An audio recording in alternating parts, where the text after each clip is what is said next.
Hi guys, so for today's video, ituturo ko po sa inyo yung shortest process next or SPN. Bali, na-solve ko na po yan lahat and ituturo ko lang po, wala po to. Bali, ituturo ko na lang po sa inyo kung paano ko po nakuha yung sagot. And eto na po, mag-start na tayo. So, bali, yung ito po yung example. Ito po yung arrival time na kinuha ko and this is the service time. So, bali guys, yung gagawin nyo para makuha nyo yung completion time, kunyari na-execute na po nyo na po ito na po yun. Na-execute nyo na po yung 2 sa completion time. And para mag-process na po yung B, kailangan po natin i-add yung 2 sa 5 or 2, 5, ito pong dalawa. Kasi na-execute naman natin yung 2, so bali, sa B na tayo, sa process B na tayo, ito na po yun. So, 2 plus 5 is 7, kaya po natin nakuha yung 7. And then, para naman po makuha natin yung process C, so bali guys, yung tatlong to is sabay-sabay na nag-arrive.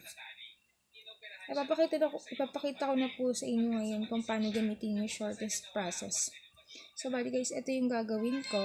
Halimbawa ito, sabay-sabay silang nag-arrive. Itong tatlong to, sabay-sabay silang nag-arrive. So, para magamit yung shortest process, yung gagawin ko po dito is itong 7, kung sino yung pinakamababa,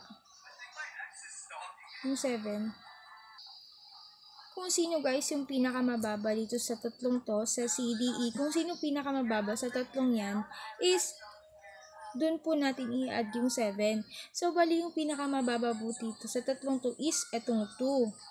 So, ito po yung i-add nating dalawa. So, 7 plus 2 is 11. So, nakuha po natin yan. And, sunod naman po is, itong 11, syempre, sino naman yung parang pinaka-short na number dyan sa dalawa, and I think, is yung 3 po. So, guys, 11, yung 11, i-add po natin sa 3. So, 11 plus 3 is 14. And, ito na po yun. Nakuha po natin. 11 plus 3 is 14. And, syempre, ito na po yung last. Wala naman ng ibang number na dito. So, bali, i-add na lang po natin yung 14 plus 4 is 18. And, yes, opo, nakuha po natin yung completion time. So, yun na po yun. So, bali, syempre, alam naman natin na pag nakuha nyo na yung completion time, pwede na po tayong magkaroon ng turnaround time by completion time minus arrival time. So, para po makuha na, parang, susubtract na po natin. So, bali, 2 minus 0 is 2. And 7 minus 1 is 6. And 18 minus 3 is 15. And so on. Hanggang sa matapos nyo pong i-minus lahat ng yan. And, kapag nakuha nyo na po yung turnaround time, yan, turnaround time, is, pwede na po nyong makuha yung waiting time by, subtracting by turnaround time and service time.